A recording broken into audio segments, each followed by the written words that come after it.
Meus irmãos, eu desejo saudá-los com a paz do Senhor Jesus. Eu sou seu irmão em Cristo, Diego Fonseca, e nós somos a Igreja Evangélica Assembleia de Deus, Ministério do Belém, em Presidente Prudente. Você já conhece, igreja presidida pelo pastor Samuel Padilha de Siqueira, e nós, com alegria, cumprimentamos a todos vocês que sempre estão por aqui acompanhando esta programação. Que bênção! Muito bom ter você em nossa companhia, e a nossa expectativa é que você curta, em gostando do vídeo naturalmente, compartilhe isso com mais pessoas aí nos grupos de família, de amigos, de colegas, a fim de que juntos possamos crescer em graça e em conhecimento.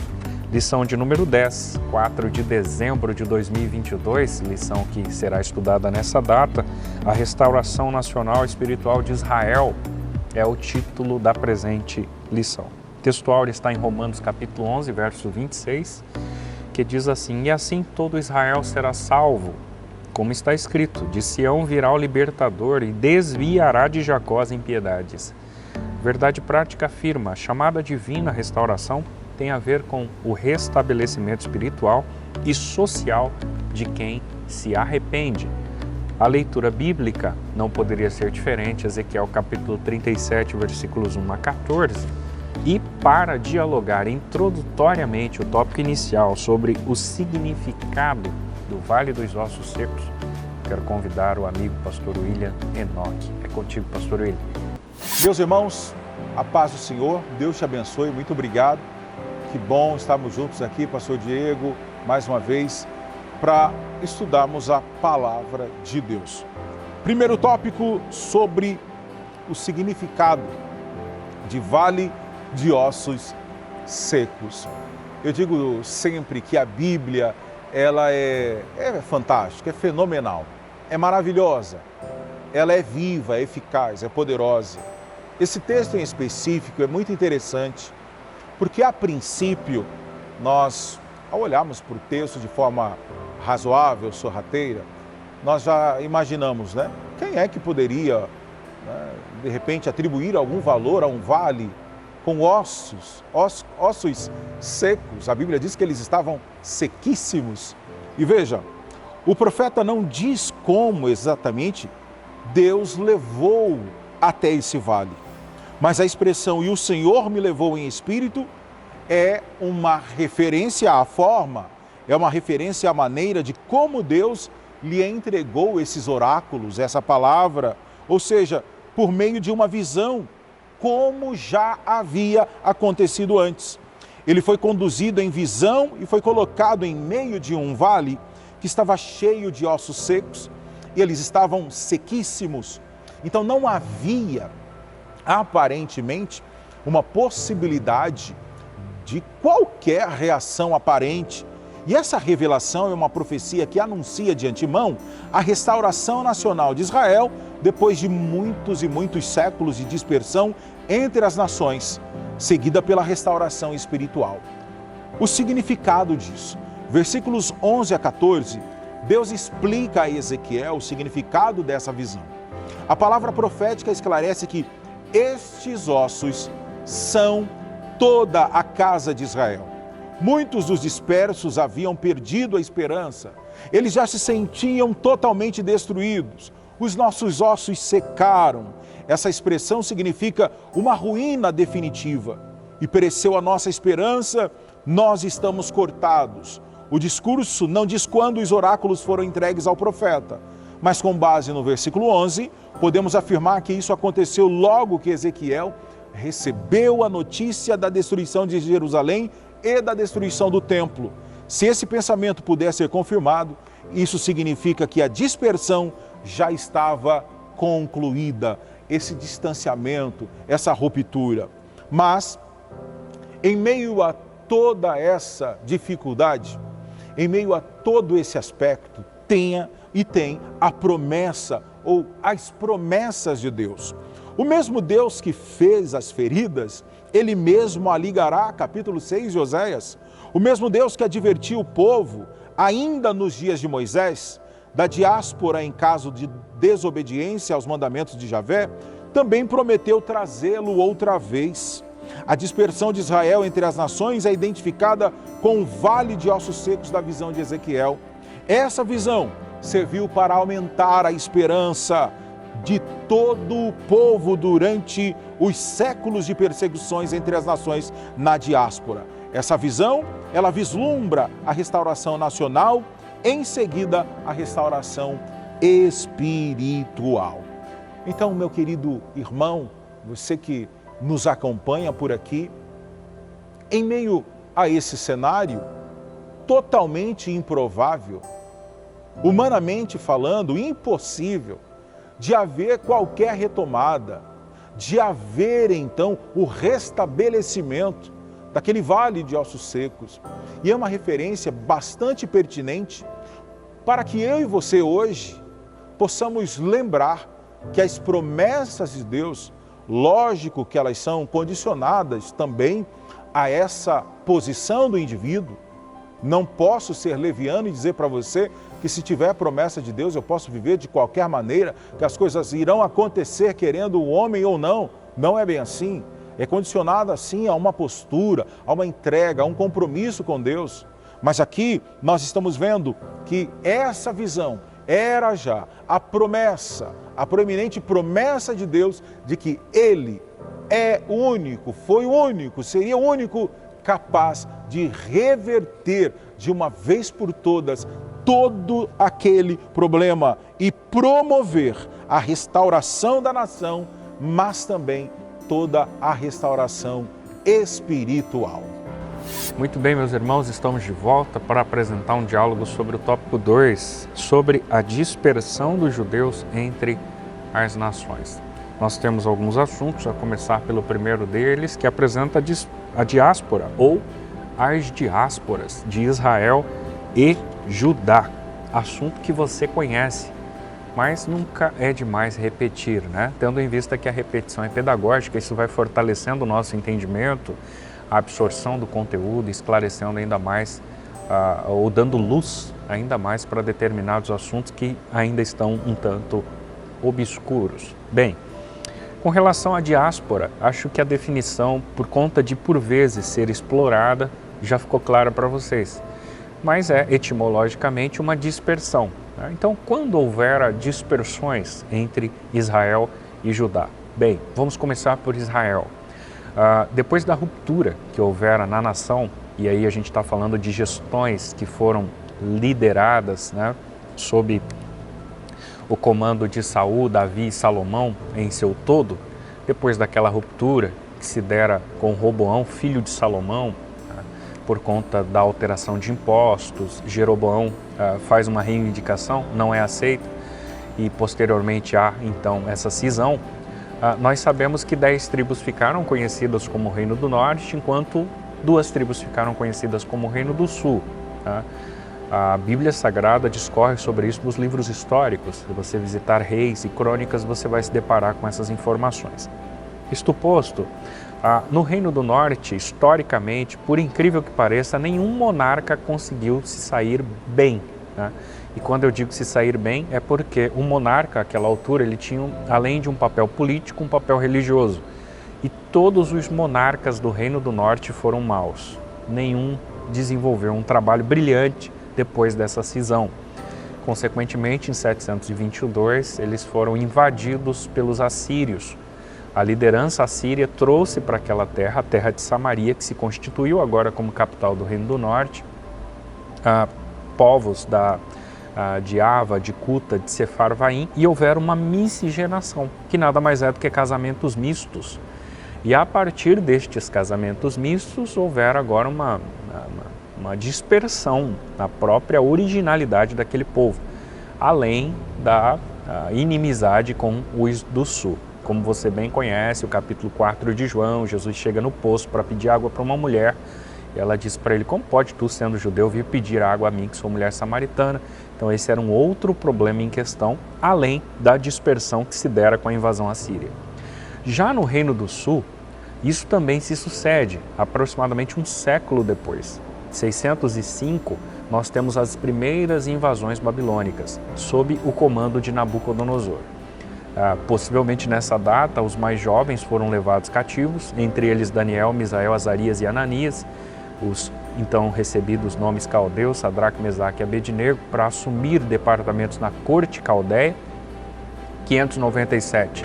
Nós temos aproximadamente mais 10 mil cativos judeus sendo levados para a Babilônia, entre eles o então Ezequiel, que se preparava para ser um sacerdote, mas que foi chamado para ser um profeta, tiveram uma revelação transcendental, e agora o exercer as margens do rio Quebar. E 586, quando de fato há uma destruição de Jerusalém, onde estava Jeremias, com os mais velhos, com os mais pobres, e todo o templo, palácio, muros foram fendidos e destruídos. Naquele contexto, nós temos uma diáspora. Por quê? Porque os moradores foram levados cativos e mesmo depois, com o Edito de Ciro, com o retorno para a pátria, nem todos retornaram. Então, houveram uma dispersão significativa. Ali começa um contexto de diáspora, tanto em Israel quanto em Judá. Mas o item 2, o pastor Ezequias fala sobre o renascimento de Israel, ou Israel renasce, né? E aí, outra vez, nós temos uma menção com relação a uma segunda diáspora, da qual Jesus previu quando Lucas 21, 27 descreveu esse acontecimento. Essa segunda dispersão judaica durará aproximadamente 18 séculos, tendo em vista que ela ocorre na década de 70, com a destruição de Jerusalém novamente, e só nós teremos regressos desses expatriados no final da década de 40 do século passado, do século 20. 1948, nós temos aí Israel, no mês de maio, outra vez se tornando nação, algo que começa a acontecer em novembro de 1947, inclusive com influência de Oswaldo Aranha, um brasileiro que com esse movimento traz bênção para o Brasil, haja vista que tem uma promessa em andamento: abençoarei os que te abençoarem. E por mãos de Oswaldo Aranha, a nossa nação tende a ser abençoada por abençoar Israel. Bem, isto posto, percebam também que a partir da data de 14 de maio de 1948, data da publicação do primeiro diário oficial do país, as tropas britânicas deixam aquela região e Ben-Gurion, primeiro chefe de Estado como ministro de Israel, assume o governo daquela nação. Para fechar o raciocínio, nós temos o item 3, que fala sobre a restauração nacional, assunto que está entre os versos 6 ao verso 8 da tradicional leitura bíblica em classe. E aqui, essa primeira restauração nacional, ela se apresenta dentro do texto como os ossos que se juntaram aos nervos e as carnes que recobriram esses ossos. Portanto, o corpo estava pronto. Isso dá uma conotação de restauração em um só dia, depois das dores de parto. Diz o pastor Ezequias Soares que essa profecia é geralmente interpretada como sofrimento do povo judeu no período nazista. Bem, você que gosta de história, possivelmente já lera a biografia, né, que não é das melhores, mas que historicamente é recomendado, de Adolf Hitler, e conseguira perceber qual foi o comportamento que ele tivera à frente do nazismo, especialmente com maior magnitude, os campos de concentração, né, e várias outras teorias nas quais os judeus sofreram as mortes mais severas, né, e cerca de milhões de judeus morreram nesse período, e possivelmente alguém interpreta isso como esse processo de cumprimento de profecia elucidado aí entre os versos 6 e 8, capítulo 66 de Isaías, e algo também bastante parecido, né?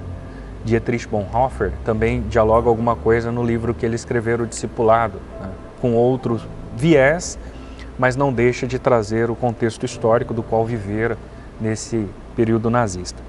A fundação do Estado de Israel, portanto, conforme diz aí Ezequiel 36, 24, lá, que fique claro, não faz menção a isso exatamente, verso 21 do capítulo 37, Amós capítulo 9, verso 14, é cumprimento da promessa do retorno. Então, tudo isso que se suceder há cerca de algumas décadas atrás em Israel é cumprimento da palavra de Deus, é cumprimento do retorno dos expatriados, do retorno dos outros acontecimentos escatológicos narrados ao longo da trajetória e da história bíblica. Ok? Deus te abençoe em nome de Jesus. Olá, queridos. Vamos agora ao nosso terceiro tópico, sobre o milagre do século XX. O testemunho de Deus para o mundo.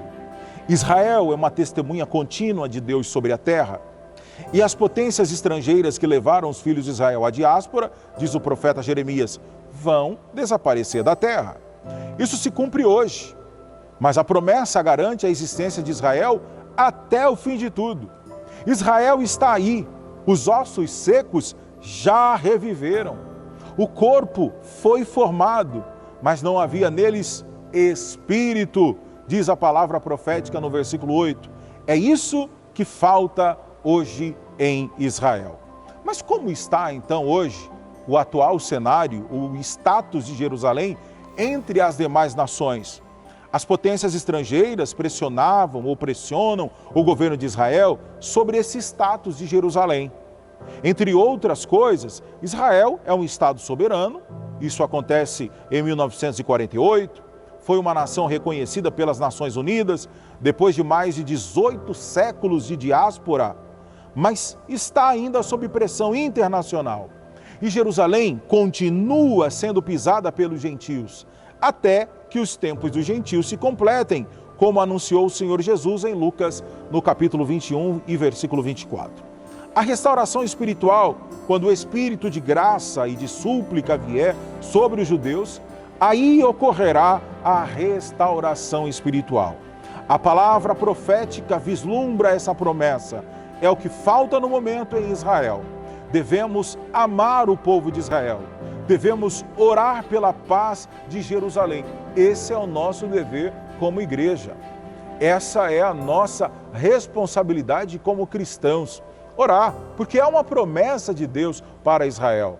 É maravilhoso quando lembramos da história, em função exatamente de um brasileiro, em 1948, Israel passa a ser reconhecido.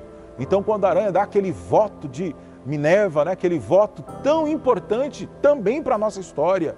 Então, o Brasil também, nós podemos classificar isso, também é alcançado, misericordioso, sendo alcançado pela misericórdia de Deus, também por causa desse gesto, por causa desse contexto histórico também da qual todos nós fazemos parte. Então, observe que houve já esse milagre, como nós vimos na lição, já aconteceu, os ossos já reviveram, o corpo foi formado.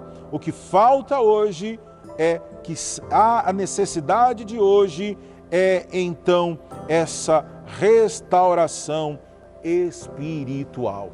E nós cremos, nós confiamos na palavra de Deus, nós acreditamos na palavra de Deus. Então esse renascimento de Israel como nação soberana é, sem dúvida nenhuma, um dos maiores milagres do século XX.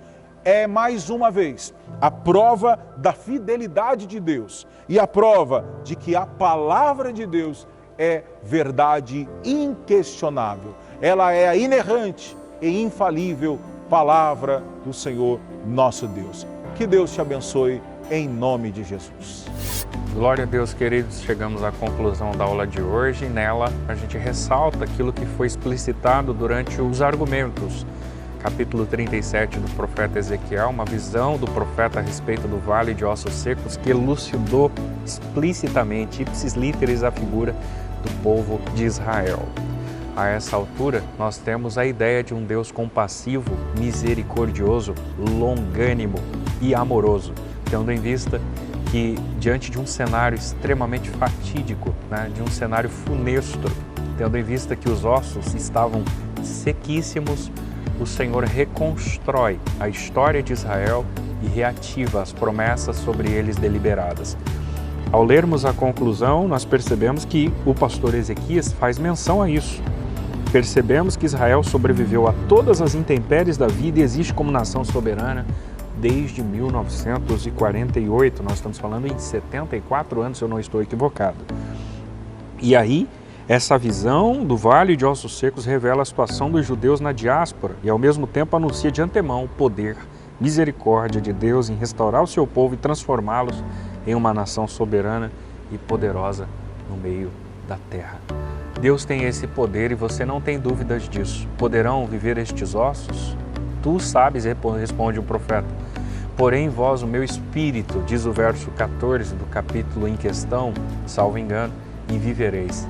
Se o Espírito de Deus invadir a vida de um sujeito, mais sequíssimo possível que ele esteja, é óbvio que eu estou dentro de uma conotação metafórica, Deus pode reconstruir tudo aquilo que estava perdido, falido, morto, ultrapassado. Foi o que se sucedeu em Israel e nós temos percebido isso na nossa geração, né? Possamos continuar orando por eles, que haja paz em Jerusalém, porque uma vez havendo paz ali, naquela nação, naquele território, nós também usufruiremos de paz. Eu convido você nessa oração para apresentá-los, tendo em vista que essa recomendação é bíblica e de alguma forma nós seremos beneficiados por ela. Se você puder, ore comigo.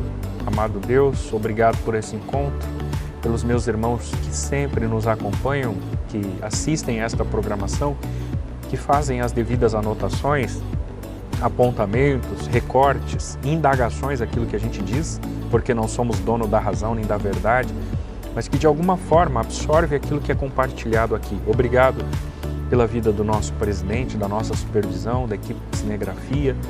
Meu Deus, obrigado pela vida do pastor William, pela minha vida. Possamos continuar enquanto emissores, expondo a Tua palavra e oramos nesse momento, além destas vidas das quais mencionei, pela paz de Israel, pela paz de Jerusalém. Porque se lá houver paz, saberemos que nós também usufruiremos de paz. Todas estas bênçãos nós pedimos a Ti em nome de Jesus. Amém. Deus te abençoe. Fique com Deus.